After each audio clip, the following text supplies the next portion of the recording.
What's up, YouTubians? Gary, VWJawbreaker. Today, we got a very simple install to do. So I've been extremely happy with my Atoto X10 infotainment system. I mean, this thing is fantastic. However, running down the road, kind of wish the music was a little bit louder. You know, at times.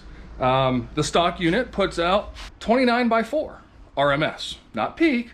RMS is what you go by. Now, this is pretty cool. Do you see how small this is? This is a tiny little amplifier that is plug and play. That's right, I don't have to sit there and run any kind of power cable, RCA cables, nothing. This thing is just simply plug and play. And this thing, 60x4 RMS. It's more than enough for what I need. So let's dive into this.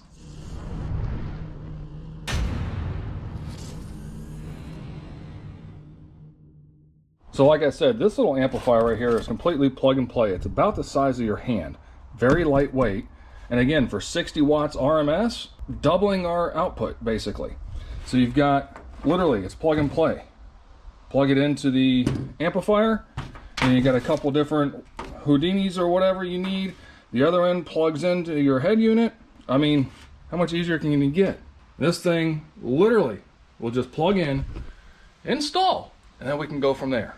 Now, it does have a couple of good features on it.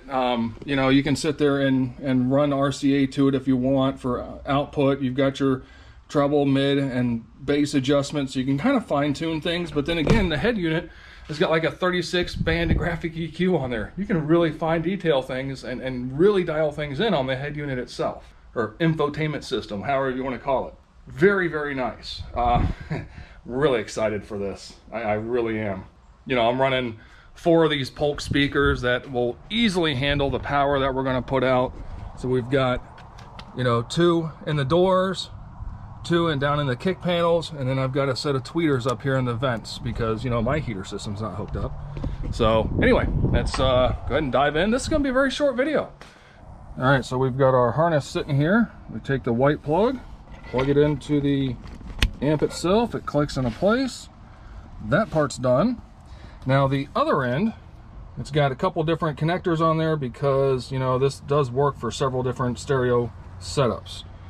So we unplug the harness right here out of the back of the stereo, and if you notice, none of these will actually plug in.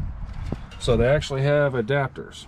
So this adapter is going to plug into there, which means we need to unpin that harness and hook this one in. And then this one here will plug into the harness and plug into the back of the head unit. So I mean, it's pretty self-explanatory here. You know, this one just literally clicks in right there. And then that end right there will go into the head unit. That'll be done. And then this one here will plug into here. And we'll need to pull this one out and redo this one here.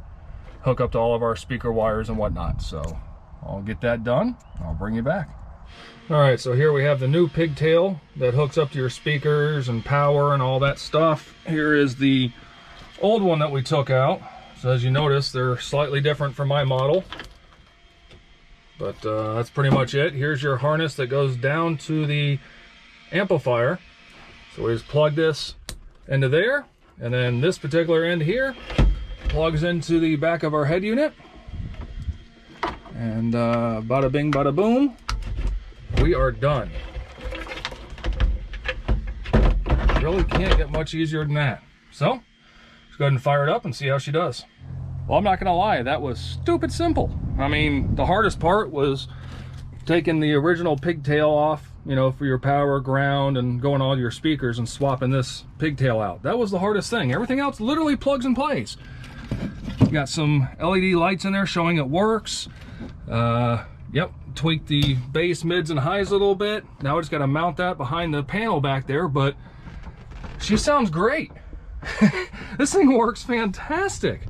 It's got to be at least twice as loud as it was before. So, I mean, and that makes sense. I went from 29 watt RMS to 60 watt RMS, so basically double. Of course, I can't show you because, you know, copyright music and all, but it does sound good. You know, I definitely really think it sounds better. And again, even if I could play non-copyrighted music over YouTube right now, you're not going to hear the same versus what I can hear being here. So everything's buttoned up, got my kick panel back in place, head unit's back in place. We are up and going. Really, really enjoying this. I've actually been out here sitting here listening to music for like the last half hour. So anyway, you know, a lot of people have things to say about, you know, off-brand, right? Atoto is not an off-brand. It's actually a pretty quality brand that backs their products. And for the price of some of this stuff, you really can't go wrong. You know, I'd kind of like to buy once, cry once, but this situation, prices for this really you can't beat them, to be honest. So there will be a link down below for this amplifier. I'll try to remember to go ahead and link the head unit as well for the one that I got here.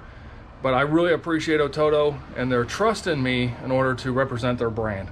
Till the next time, guys, be kind to one another and be good.